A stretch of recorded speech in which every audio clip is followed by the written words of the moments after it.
Coming up next on This Week in Computer Hardware, we're loving NVIDIA's new GTX 670. It's the affordable Kepler. Asus G75V, a serious gaming notebook, Ivybridge graphics, and more. It's all coming up next on Twitch. Netcasts you love. From people you trust.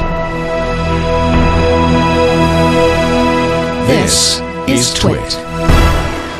Bandwidth for Twitch is provided by Cachefly at CACHEFLY.com. This is Twitch, This Week in Computer Hardware, episode 169, recorded May 10th, 2012. GTX 670 for the win.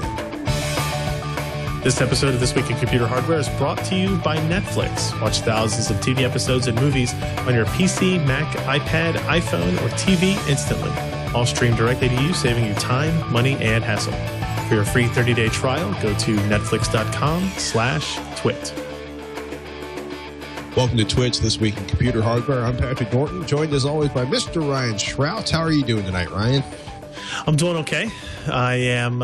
Is this the first time I'm doing Twitch from Austin? I can't remember. No, it's been I think this is the third or fourth couple of weeks. Really? I don't know. we should probably explain. Ryan is several hundred miles away from home, staying in beautiful Austin, Texas. This is the show where we tell you about the biggest news in computer hardware. We touch a little bit on software, and we kind of like the tablets because ARM processors are taking over, or the ARM CPUs are kind of taking over computing as we know it. But Ryan and Shrout, of course, from PCPro.com, myself, Patrick Norton from TechZilla. We're going to try to tell you the exciting news, and I think probably the most exciting news this week is not Windows Media Center and the changes in Windows 8, although I know a bunch of people that are bitter about that. Probably the previewed, seen somewhere in a marketplace in Taiwan that everybody thought could be legit, could be fake, the NVIDIA GeForce GTX 670 Kepler for $399. That's right. Excited, you know what? I am. I had a conversation with somebody in NVIDIA last night when we were talking, talking about it, and they said, "Well, what did you think about the card?" And I said, "I actually was really impressed with the GTX 670. It got an Editor's Choice Award for us, and if I could retroactively go back in time, I would take back the Editor's Choice that we gave to the GTX 680 and maybe give it a Gold Award or something like that, something like just below our top end award." And obviously he laughed, saying, "Well, now you can't do that now." And I was like, "Yeah, I know, I get it." But the reason I said that is the GTX 670 is fairly close to the performance of the 680 at $100 less, 25% discount, 20% discount essentially, and you're getting performance that's within about 10 to 15% of the GTX 680. And as of today, it still has availability, which is a big difference as well for the Kepler graphics cards, I guess. So a quick. Go ahead. Go ahead. I was going to say, it's been a crazy couple of months. The 680 comes out. It's fast. Everyone's excited. We can't buy one. They announced the 690. Well, we can kind of buy it. Some outlets are out. Some outlets still have 680s. They bring out the 690, NVIDIA does, which is essentially two 680s on a single card, which is, $900,000. This does not help availability. This does not help availability. But if you're the guy that was going to, basically put two 680s in your machine in SLI. Now suddenly you've got a cheaper way to do that and use a single PCI Express slot. Now for those of us who have to pay mortgages and feed their children or not be beaten to death by angry wives or angry husbands, a female gamer in the audience, there's the 670, which is $400. Actually is shipping, since I suspect the part's not as scarce or the yields are better on the part. For now, by tomorrow. Yeah. So what's interesting about the 670 is that the die itself is identical to the 680. It's the same chip. It's not a new chip design. Essentially what it is, the GTX 680 is built out of these SMX units. Each SMX unit has 192 CUDA cores. The GTX 680 has 8 of them. The GTX 670 has 7 of them. So while the 680 had 1,536 processors, this GPU has 1,344 processors. So it has a drop of 1/8 of the total compute power.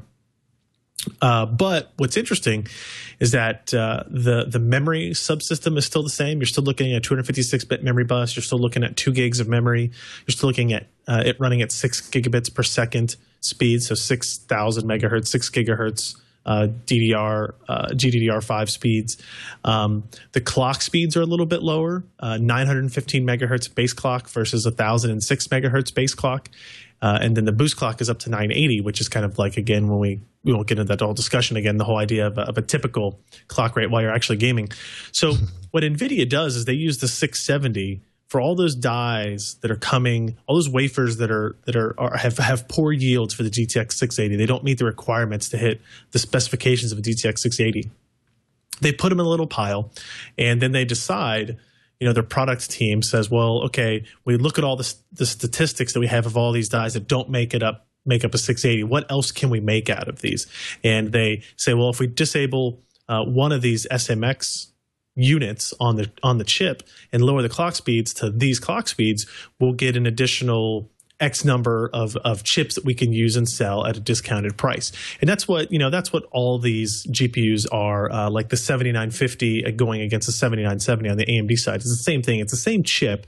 They just say it's much easier to utilize all of or most of your production or more of your production capability if you can make a chip that's a little bit less performing, has a little bit looser restrictions on the clock speeds and that kind of stuff, and thus you can still sell it. And they sell it for $100 less, which is really, I think somebody on Engadget or The Verge or one of those guys posted the news about this release this morning, and they called it a mid-range graphics card. And there were a lot of people complaining in the comments saying, since when is a $399 video card mid-range option?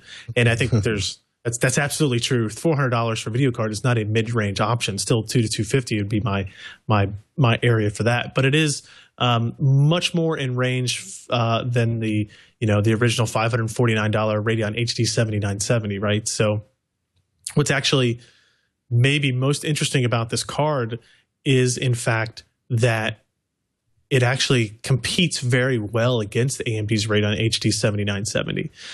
So it wins a couple and it loses a couple and it ties a couple of our game tests with the HD 7970, and that card still sells today for $480. So in terms of performance per dollar, the GTX 670 is really, really, really good. And like I said, if we're about 10% lower performance compared to the 680, but you're getting a 20 to 25% price cut on it, it makes a lot of sense. Plus, as of today, you can still go out and buy them, which is always a plus. We'll talk about that a little bit later in terms of availability. The card itself is pretty cool looking. If you look at a picture of the back of the graphics card, you'll probably notice, Patrick, that the PCB is very short on it. Like it almost looks like a half length graphics card. Did you see that? A little bit. It was kind of strange looking at it because I was so obsessed with the idea that there was actually a card delivering 680 performance that I might be able to sneak into my budget. I didn't really care. You see there that picture that they're showing on the video, you'll see where the PCB ends, right? And where the two power connectors are. When we saw the leaked pictures, people thought it was fake because those power connectors are in a really odd spot. Well, it turns out those power connectors are in the right spot for the design. They just never showed you a picture of the back of the card. And so the rest of that is just black plastic that they're using. And if you look at the picture of the front of the card, you'll see that the fan actually rests over that part of the piece outside the PCB. And it basically allows them to use the same cooler design as a GTX 680, saves them some money on that side for the reference designs. They basically said that having that kind of length was a benefit for the cooling properties of it. So I think the 670 will also allow board vendors to create more unique designs. I think you'll see some single slot versions of this, depending on connectivity. If you want two DVI ports and a third display port, you run into some issues there. But the idea that you could put this in home theater PCs, that you'll be able to put this in single slot configurations is really, really compelling, I think, to a lot of people that want high performance gaming, but maybe don't want to have to deal with all the attachments to it. So I think, like you, many people are looking at this as like, okay, well, this is actually a much better option for me than the 680. 680 was cool and exciting and brand new, and this is just as cool and as exciting, but it's $100 less, right? So that's got to be getting people's attention.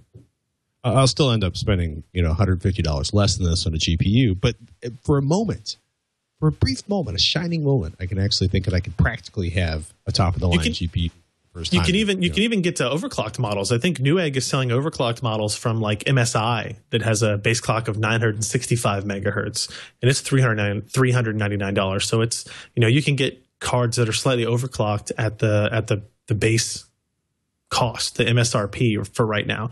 And I see they had one that they're sold out of now that was actually a base clock of 1,006 megahertz. So it was actually almost 100 meg. It was running at the same clock speeds as the GTX 680. And it was $439. That one's sold out, but it was in there. So I think the 670, I'm not going to go through page by page through the performance graphs and that kind of stuff, but it performs very well. It without a doubt beats the pants off of the HD 7950 by 20% or so. And that is the card that AMD has going up against it in terms of $399, your $400 video card versus $400 video card. The 680 or the 670, I'm sorry, is definitely the better performer. There's some, you can go back and forth on the features and that kind of stuff.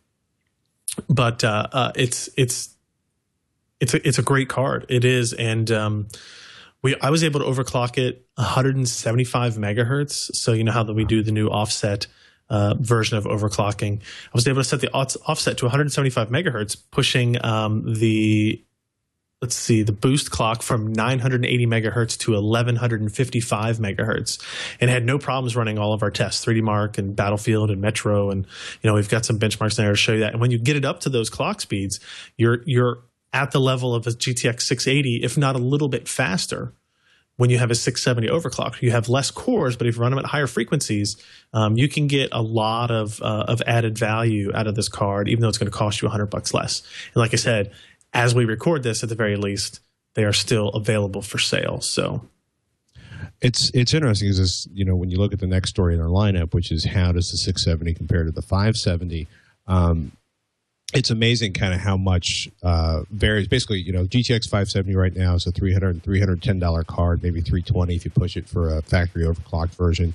And if you take a look at the GeForce G70 GTX 670 versus the 570, when you look at 3D Mark 11, you're like, wow, there's not much of a delta there. Jeez. And then all of a sudden you scroll down to Battlefield 3 and you're looking at like 30%, 40% delta, Dirt 3. Skyrim, not too much. But you get down to like Batman AC. That was the one where my eyes started to pop open, where you're looking at like a 50% delta on minimum frames per second. Max frames per second, 30, 40% delta. And you calculate it out. So you're basically for $100 more. If you have a 570, if you were thinking about a 570 for $100 more, 3D Mark 11 is 45% faster at the highest point, 30% faster on Battlefield 3, 28% faster on Dirt 3, 32% faster on Skyrim, a whopping 39% faster on Batman Arkham City. And it all does that. One of the things and it's definitely been the theme for CPUs this year. Now it's kind of a theme for GPUs again, is it's doing it consuming 14% less power on average, which isn't a huge amount. It's not a light bulb, or if it is, it's like the 20-watt light bulb in your fridge. But it's an interesting thing to look as these parts are getting more efficient, which is always exciting. Not efficient enough to drop into a notebook yet, but One of the things that's kind of interesting, if in the original article, if you look at how the GTX 670 compares to the GTX 680, there's not a whole lot of power consumption difference between those two GPUs, and more than likely that is because, again, the 670 is using parts that maybe were right on the threshold of being made into a 680 or a 670.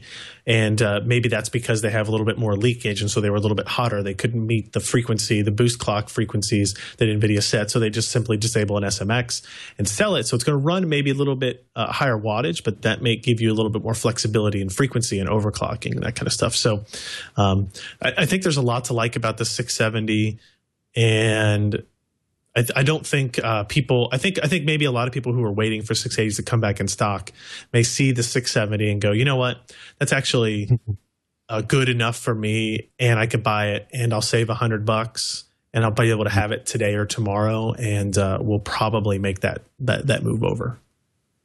It's interesting also looking at the availability. 690s are available on Amazon Prime. selling for a healthy $1,500, $1,650. So I'd say availability is a little short on those at the moment. GTX 680s are selling. Let's see. Oh, Parts Guys is jacking the price up to $900. Let me make sure it says, GTX 680, 2048 megabyte GDDR5. This is an EVGA card, $998, $1,298. Oh, here we go. Smartest quotes, $679. That hurts. And then $1,500. So I'm thinking there's still a little shortage. GTX 670 not available on Amazon, but it is available for $400 on Newegg.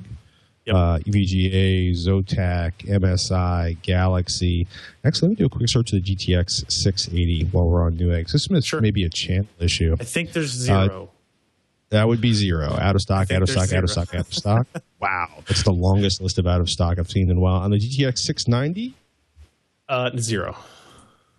You're right. So that's our weekly availability check. It's disappointing. The weekly GPU frustration report. What we should note is, AMD went through these same availability issues at the beginning of the 7000 launch. When the 7970 first came out, they had an initial batch of graphics cards that sold in just a couple of days, and then for probably 2 weeks we didn't get any more in.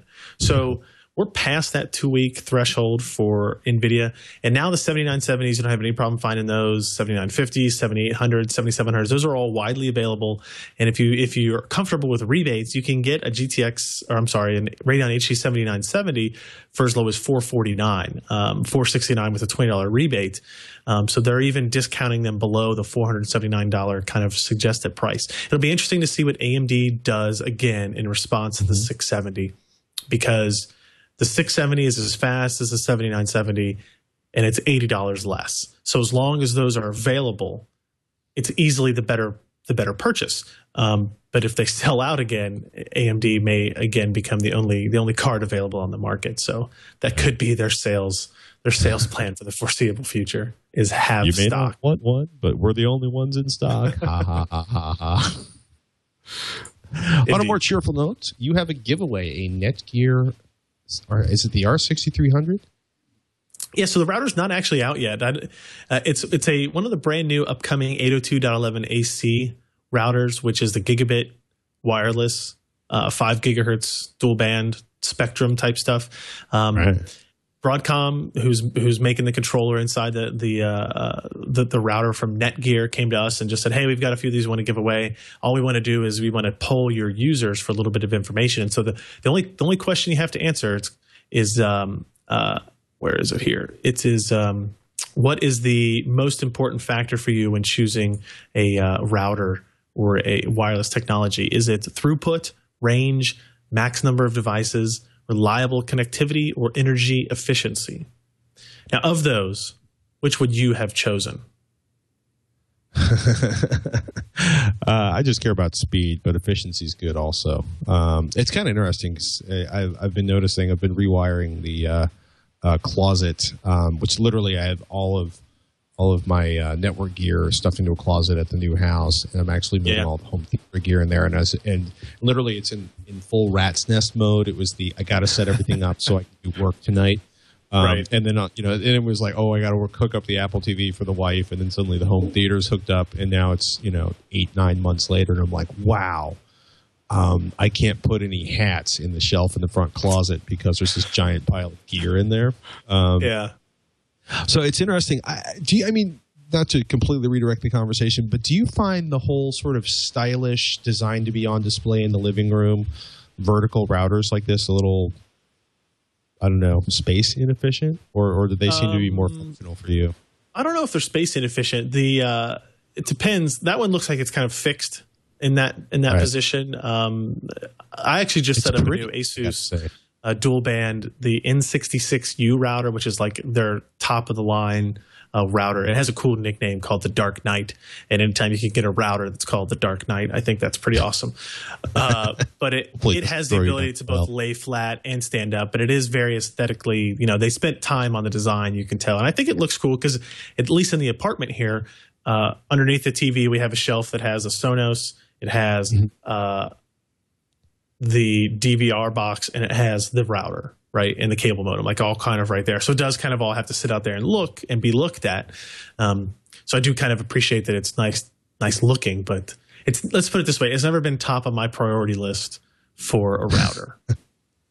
So, but if you want to, we're giving away 3 of them. If you want to enter that contest, just go to PCPro.com. On the homepage, you will see in that little flash rotating carousel, you will see a link to the Win a Netgear R6300 router. So give that a shot. It's exciting. Are you excited for the AC spec, or are you anticipating pain and suffering as the industry sorts this out? It seems like everybody in networking doesn't want to have another draft end situation. I would hope that, and this might be just purely pie in the sky of me, that these companies realize the mistakes that they made there, and that they won't repeat it, that AC will be maybe more quickly ratified and more uniformly accepted. One of the things that I think is maybe unfortunate is that these companies got to sell a lot of different versions of the N routers, and maybe they made more money this way, so that may be counter to their profit margins, to simply, to have everybody on the same page.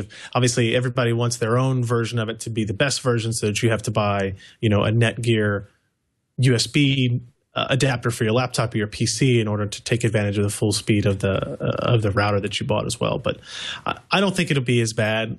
I'm hopeful, and based on things that I've talked with Broadcom and some other companies as well, that I don't think it will be as bad as the N adoption was. But I am excited about being able to have faster wireless technology, so that I don't have to run Ethernet cable all the time wherever I happen to be, which would be a plus. I'm really curious. Like, I was actually just digging through smallnetbuilder.com to see if they had a review of this one up yet, because I'm kind of curious how the new spec is going to do at farther distances in the house with the propagation and coverages. Like, I do love the fact that they have the USB port in there to turn it into an external storage device, a NAS device. I think it's going to be interesting. Have you seen obviously you've seen the Asus Black Diamonds. They are pretty. I got to say, they're actually really nice looking. Yeah, and it comes with a little stand, so you could mount it kind of vertically, I guess, which I did do on ours just because of spacing and all that kind of stuff. And the 3 antennas you can point and direct, and you're supposed to point and direct them so that your wireless signal is more efficient. I pointed and directed them so they looked cool from where I was going to be sitting on the couch. But it's and the software side of it, we're going to do a full review of a couple of their routers. It's something new for us. I've never really done networking reviews, so I'm just going to look at it in terms of, I installed it, I plugged it in, here's the performance, and here's all the cool stuff I can do with it. And the software side of things is one of the when you log into the admin section of the router, it's just totally different than any router I've ever used before, and it's actually very intuitive, and it has a lot of cool stuff in there. So we'll expect. We've got quite a few routers to look at and compare to here very soon. So it should be cool. Remember to unplug them. Don't leave them all plugged in at once. The channel interference could be a nightmare. Now would probably be a good time to take a moment to thank our friends over at Netflix, one of my favorite online services, even if sometimes I cannot say the name because of my braces and my lack of sleep. Small children. I got to say, Netflix at 2 in the morning while you're nursing a child, awesome. Yes, and I could say Netflix while you're in a different state and maybe you don't know the TV channel guide numbers here and you're just frustrated. Also makes for easy viewing experiences if you know that there's shows on there that you want to watch. But by now, people who listen to the show know about Netflix. You better have heard about Netflix. It's a streaming service, allows you to stream thousands of TV shows and movies directly to you, no matter where you are. You could be at home, you could be out of work on business, you could be out on vacation, you can be on the bus. You can access streaming Netflix from just about anything.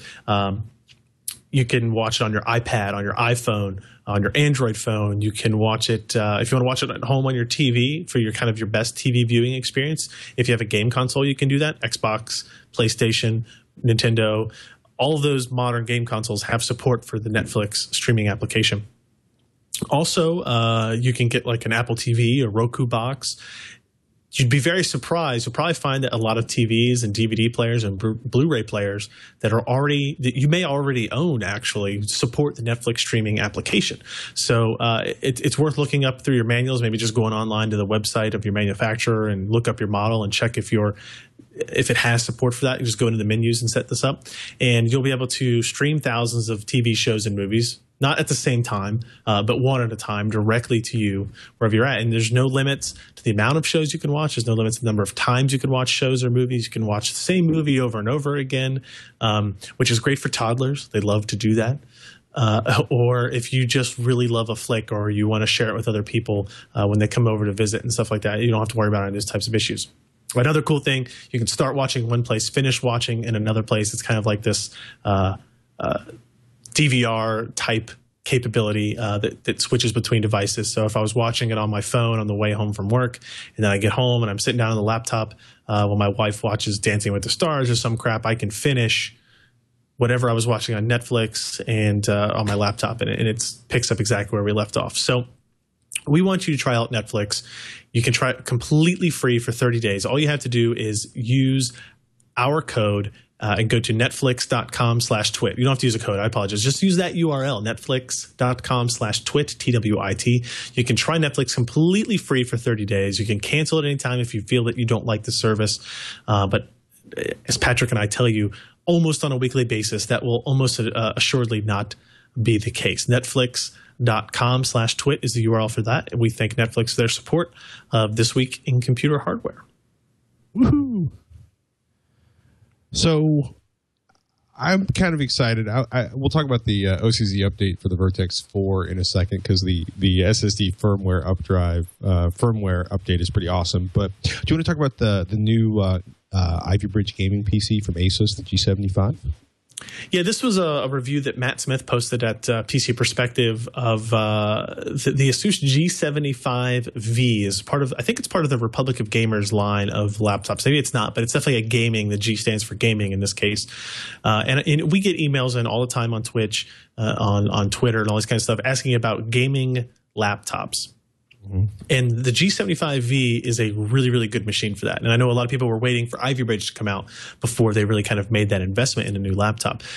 This laptop has a Core i7-3720QM, so it has one of the top-end Ivybridge mobility processors. And not only that, It comes with one of the top-end available discrete graphics solutions, the Nvidia GTX 670M, which is Kepler based graphics. It does have a 3D capable display, so it does have a 120 hertz capable display, so you can use NVIDIA's 3D Vision, which is a cool feature. 16 gigs of memory. It has 120 gig SSD plus a 750 gig hard drive. It's got Blu-ray. It's a 17-inch screen.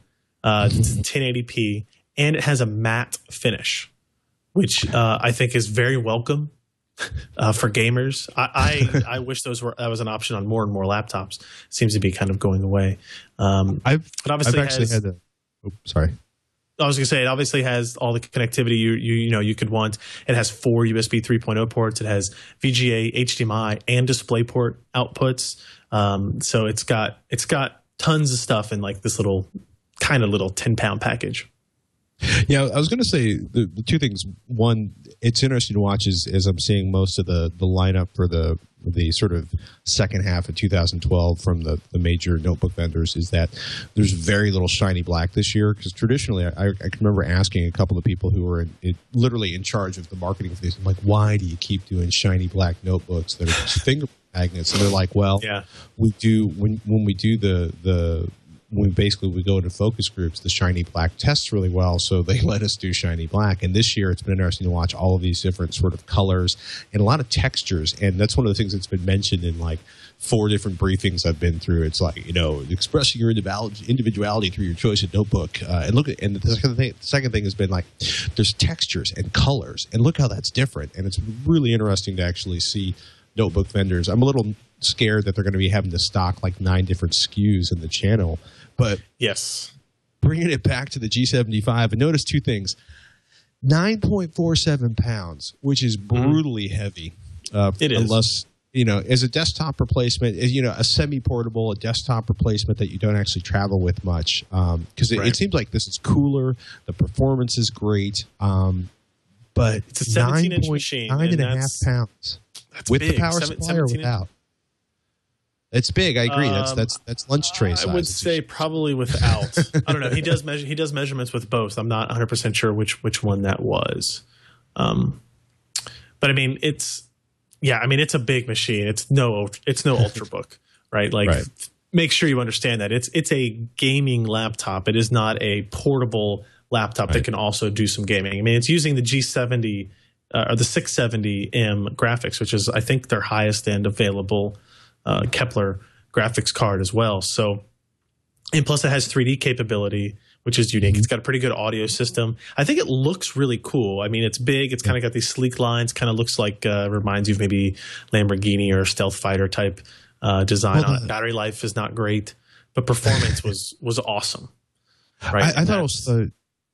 Sorry, I was going to say it was. Speaking of design, the cooling design is brilliant, because if you look at the second page, there's a great shot of the back of the notebook with these huge cooling vents, and it was interesting because it's the temperature at the cooling vents could be as high as 130 degrees, which is a little scary until you find out the next thing is that the exterior, the part of the laptop you might actually set on your lap, the skin of the laptop never got above 98 degrees, which is a sign that Asus spent a lot of time trying to, they're shoving the air away from the person using the computer. Right. They're keeping it, they're venting the heat away from the surface, the lid, or the base of the machine, and that's a really nice thing to see, because even with the MacBook Air, it may weigh 4 pounds, but it's amazing how hot that area at the base of the monitor and the top of the, where the monitor comes together with the base of the machine can get. And this is a relatively tiny CPU with a very modest thermal envelope by comparison. The things that hold it back on battery life, this might be interesting, is with a 3D vision capability, it will not work with Optimus. So the GPU never gets to be in that completely turned off state, which affects battery life a little bit, as well as the fact that it is a 120 hertz refresh screen means that it's using more power than your typical 60 hertz refresh screen as well. So that kind of explains a little bit of the battery life, because if you look at just the battery life metrics, you might say, well, Ivybridge and Kepler are not, not great. That's not what this was aimed at, right? And they, those were some definitely some caveats to look at as well. But it's a good review. It's a really good Ivybridge based gaming laptop if you're interested in that. It is exciting. Yeah, the battery numbers are hysterical when you read that. Alan posted an interesting story. The OCZ updated the Vertex 4 enthusiasts to one. But basically, let me start over there. Alan posted an interesting article. OCZ updated basically a release candidate for firmware for an SSD, and I just love the idea. That's like, so if you go up to, I have a link just below the story in there on the rundown, and it should come up to the web page, OCZ Technology, SSD Tools, OCZ Vertex 4, release candidate. Updating the firmware from the toolbox is not supportive when Windows is running off the drive you're trying to update. This is a destructive flash. Backup all data on SSD. Proceeding with this update will result in a complete loss of the data on the SSD.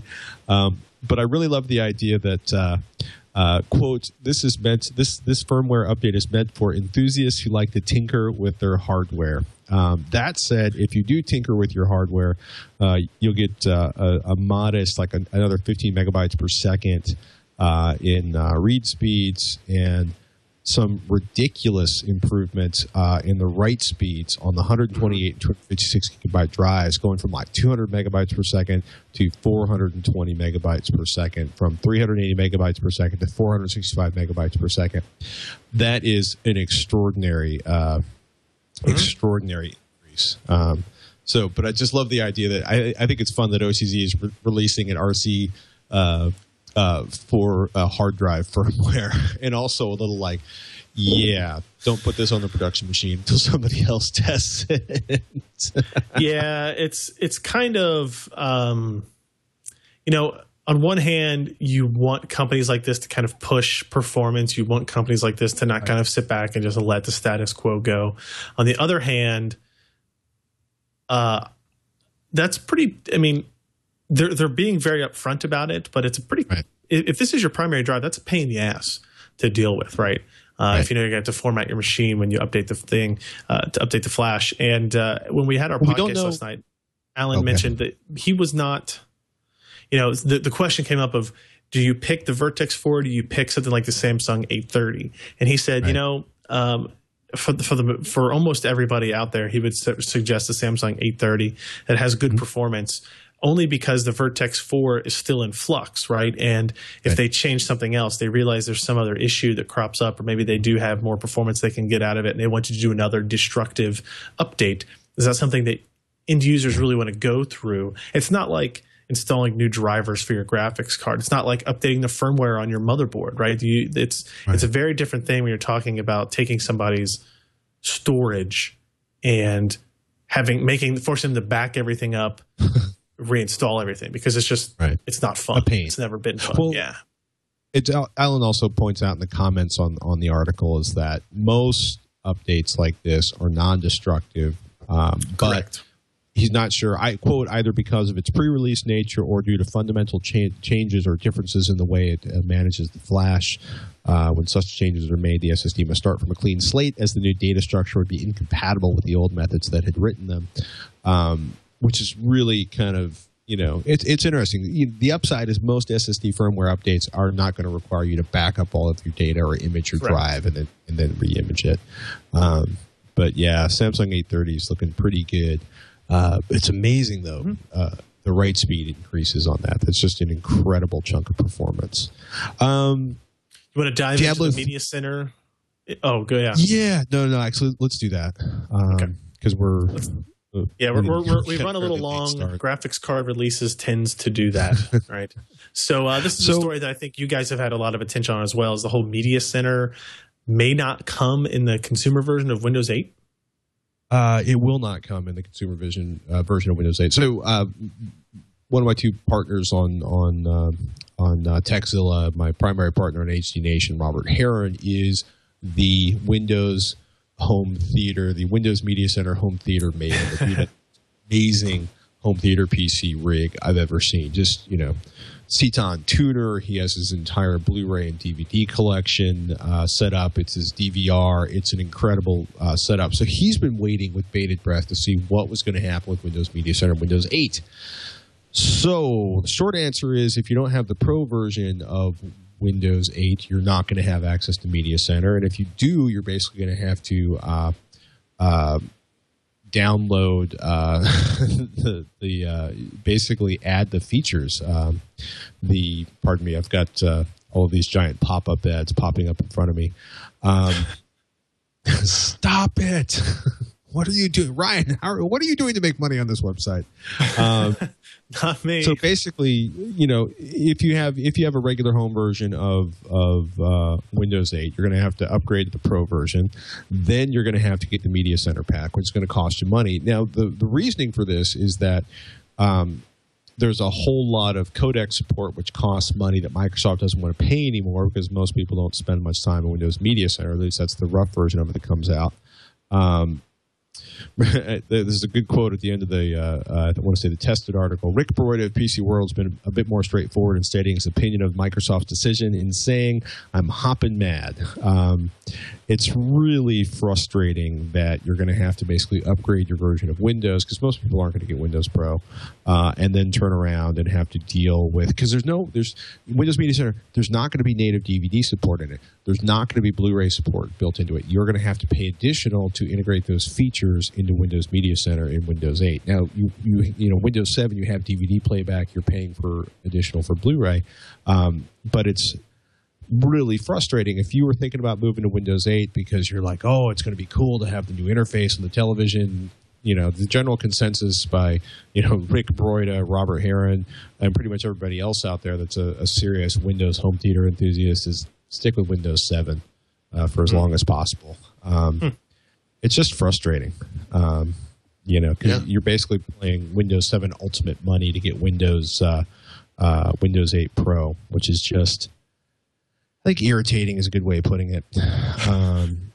It's just weird. The flip side of that is one of the biggest comments I've heard to this is like, one more reason to use, one more reason to use VLC, Video LAN client, for free, open source, plays DVDs.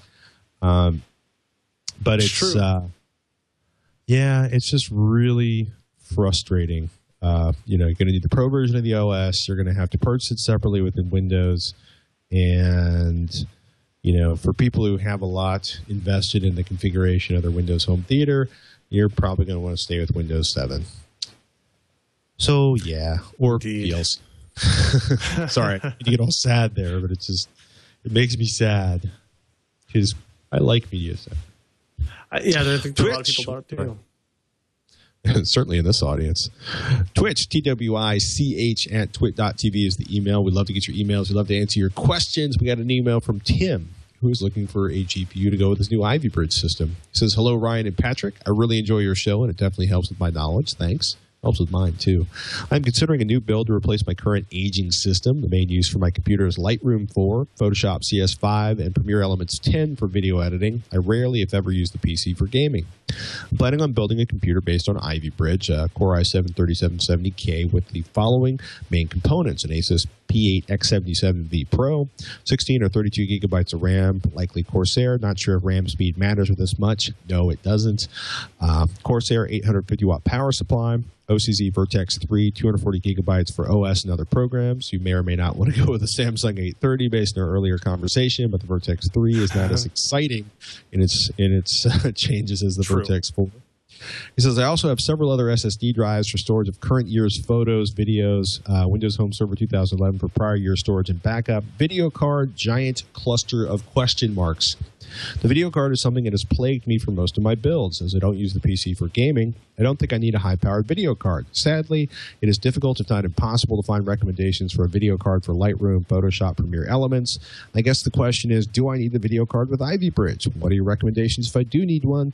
I would prefer a fanless video card to keep the sound down, and my budget is around $150 to $200 for a video card if needed.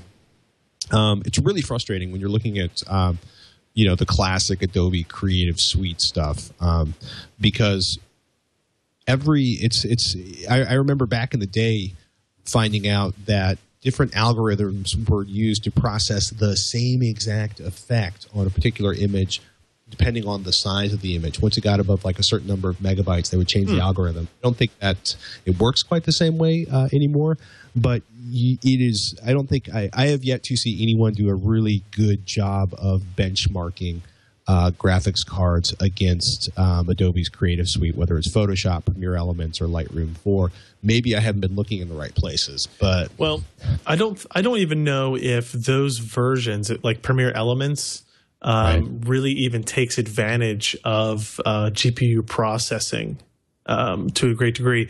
Actually, it was interesting. One of the stories that I guess we didn't have time to get to was talking about actually, it's a later question, talking about the poor state of GPU transcoding and that kind of stuff. We might have time to get to that question still.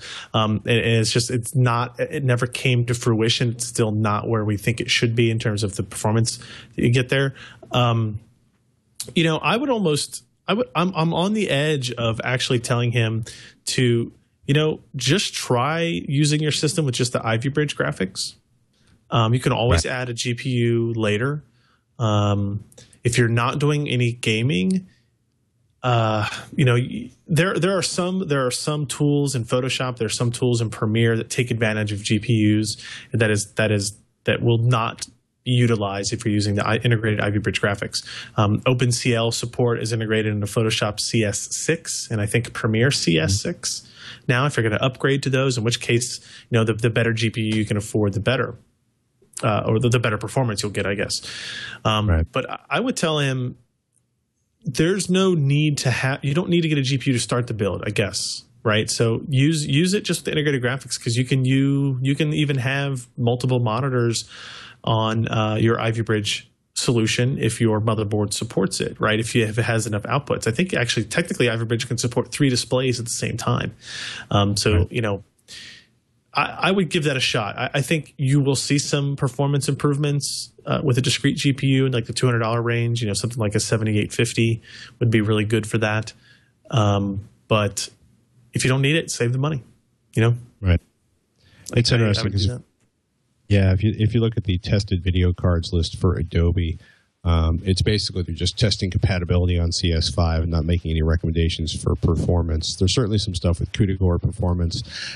Man, I'm going to search. Somebody must have done testing on this, and someday I will find it. And when I find it, I will bring it out on Twitch. We got an email from Chris about HD 6990 benchmarks. He says, I currently have 2 Radeon 5970s in Crossfire. When I see today's current generation graphics cards benchmarks, I never see comparisons to the HD 5000 series cards, specifically my card, usually the 6990. How will I know when there is a worthy upgrade to these 2 cards? Maybe you guys have some recommendations to these cards. I have 8 triple monitor setup, and I love shooters, so I play Battlefield 3 and Crysis series, etc. Doesn't have to be a quad GPU. I only have them because I picked them up for cheap, and yes, they are loud and hot at times. Laugh out loud. Love the show. Look forward to watching you guys every week. Chris. So it's one of the things we struggle with on the GPU side is how many different cards can we actually compare it to? Because we have to retest everything every couple of months, right? Because as new drivers come out, it will change performance metrics. And so using results that are 6 months old or a year old are not very fair to whoever, whatever side there. We actually used the HD 6990 in our GTX 690 review. So if you want to see how your HD 6990 compares to a single 680, 2 680s, a 690, 7970s, you can actually look at that review. It will give you some pretty interesting results. But I think the 6990 is still a very high performance graphics card. A single GTX 680 performs better than a 6990 by a little bit. But it's much quieter, much more efficient. You don't have to worry about multi-GPU hiccups and that kind of stuff. So if you're looking to just get a new card, that would be the best option. If you're looking to improve your performance, you are going to have to jump up to a pair of 680s, maybe a pair of 670s or a 690, in which case you're going to spend a lot of money to do that. But we definitely have results from the 6990 up there. The 5970 is, now we're talking about 2 generations ago graphics, and if enough people want to see that type of stuff, we will test it and show it to you. That's what we did with our 570 versus 670. We didn't actually have that information in the review originally, and we got some comments this morning, so I compiled some of those results this afternoon and posted it up because enough people had asked for it. But look around, you'll be able to find those results. And like I said, our 690 review has the Radeon HD 6990 included in that set of benchmarks. We have, let's see, a lot of Ivybridge stuff. Email from Aaron about Ivybridge Part 2. He says, my Core 2 Duo E8400 P45 chipset and Nvidia 8800 GT system has been dutifully serving me for over 4 years now. Although it can no longer play new games at maximum visual quality, it still renders them playable. I make my living as a business applications developer, and I find myself in a situation where I need to spend some money on my business for tax write-off purposes. With Ivybridge now on the scene, I'm nearly ready to pull the upgrade trigger. Here's my question. Do you guys have any insider information on a revision 2 for the Ivybridge platform, even though it's an evolutionary step from Sandy Bridge? I find myself a bit leery of jumping on the Ivybridge bandwagon in its first iteration. I'm not in a rush to buy, so I can wait a few months. Thanks, and keep pumping out the great podcasts. I actually find this humorous, Patrick, because Ivybridge was literally just released. Literally a week ago, maybe 2. Right. And this guy's already like, I think there might be something else coming out. He's got it even worse than we do. I know. Yeah, that's pretty rough, right? If you're Intel and you just put out Ivybridge, you're thinking, wow, there's already somebody who's like, there's going to be another processor. Yes. Is it going to be in 2012? No. The next upgrade after Ivybridge will be a more significant CPU upgrade for sure, but I would not expect it. It's not going to be in the next few months. Yeah, it's definitely not. It's definitely not, right? So this is a great time, I think, to upgrade your processor if it's been a long time. This guy's got a Core 2 Duo and a P45 chipset and an 8800 GT. He is the epitome of the person that it's like this is the perfect time for him to upgrade his system. You can get Ivybridge that's incredibly fast and incredibly power efficient. You can get a high-end graphics card like the 670, 680, the HD 7900 cards, whatever, and they're extremely fast, extremely power efficient. And you can get an SSD, and that you'll see tons of a world of difference there as well. So I wouldn't wait. There's no point in waiting. There's not going to be an Ivybridge revision 2 right around the corner. Such sadness was felt in the room. I realized why I couldn't find the benchmarks I was looking for CS5 because Photoshop CS5 did not support CUDA Core's plugins like After Effects supporting CS5. And as far as I know, Photoshop Elements GPU acceleration for Photoshop Elements is OpenGL.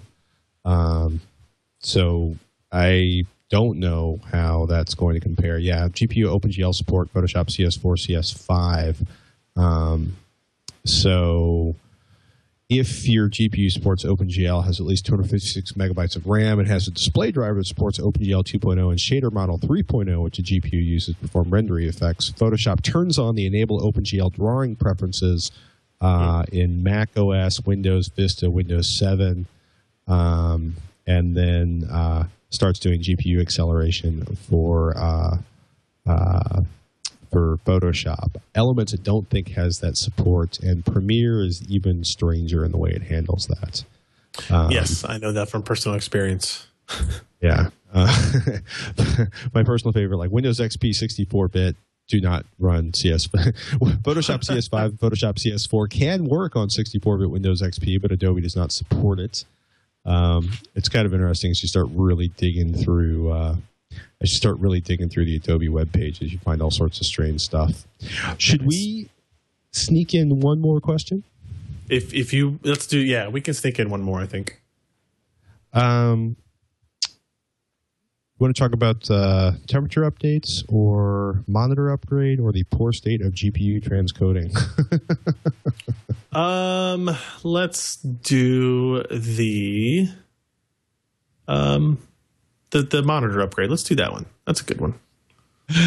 We got an email from Alex about a monitor upgrade. He says, I was lucky enough to get my hands on a GTX 680 in the first week of release, and I'm absolutely loving it. It's always above 60 frames per second on BF3, ME3, Skyrim, and all my other games in the highest settings.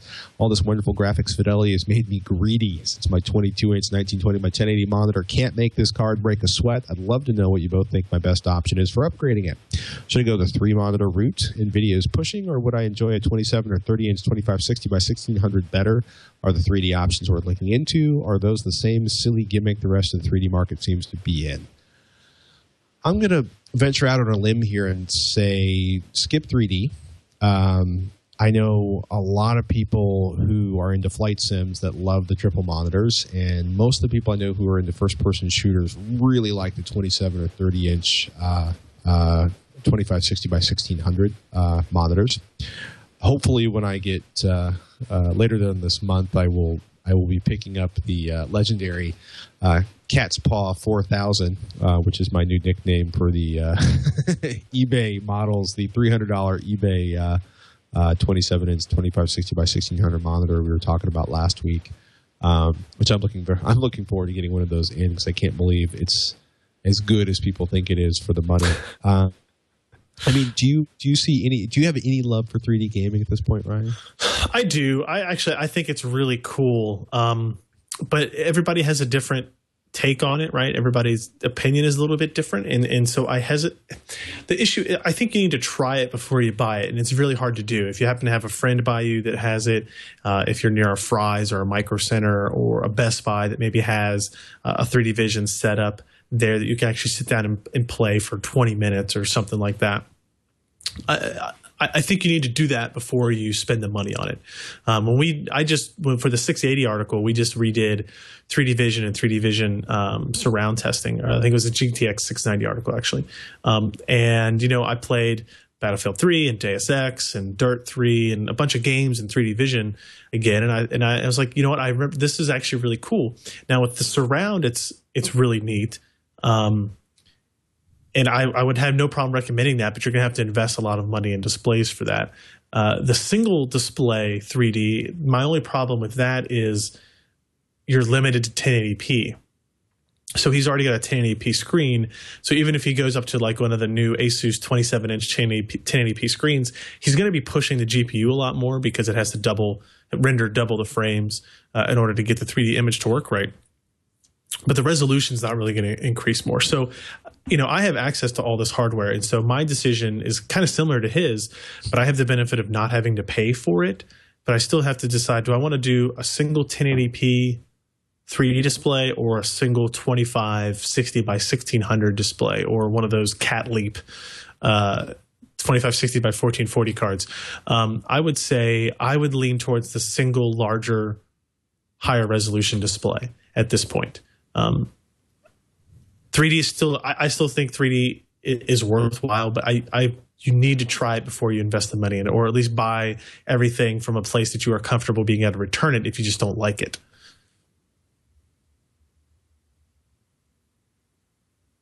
Sorry, I'd hung at this end.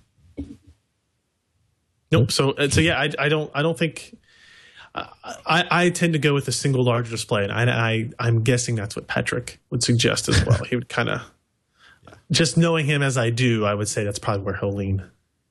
No, I want the bigger real estate. Yeah. I spent a lot of time with a dual monitor configuration on my work system, and I like it, but I've discovered that I like one giant monitor quite a bit more. One giant super high resolution monitor more than I like dragging things across multiple windows and dealing with that. Although I think actually the ideal configuration for me is going to be the 27-inch 2560 by 1600 monitor, and then all of my social media stuff on the monitor next to it. Mm-hmm.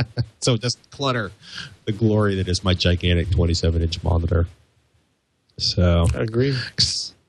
So is there anything exciting coming up at this point, or are you just blown away with the cavalcade of graphics cards from Nvidia for the last? And for that matter, it was looking pretty exciting for AMD until all of a sudden Nvidia started pumping out additional cards. Right. I think our graphics card parade may be done for a little bit. We're still going to look at retail cards and overclocked models of the 670 and 680 and that kind of stuff. But I think in terms of new releases, I don't know if we're going to see like a 660 or anything like that anytime real soon. Like I said, we're going to test the routers that we're talking about, and also get back into the processor side of things very soon with maybe a new CPU from AMD coming up. Cool. We got. Actually, we're kind of excited. Max Payne and Diablo 3 are going to be released next week, so we're going to have reviews of those coming up on Techzilla. We're going to talk about actually how secure something like Dropbox is versus Box.net, talking about how to secure your files if you want to be able to share them online on the internets. And I'm looking really forward to Maker Faire, which, if you aren't familiar with Make Magazine, it's an incredible magazine for people who like to make stuff. Maker Faire is coming up next weekend. So we're looking forward to that. It's getting exciting, and we also have Denon's new home theater in a box, which is a pretty radical configuration for the money. So all that, and then a couple weeks out, we're finally doing the Bluetooth OBD2. So I'm doing this crazy sort of iPath connected to the computer in the car to give me real-time stats on the speed, fuel consumption, and all the additional information that's available in OBD2. So it's exciting. Sounds good. So, very cool.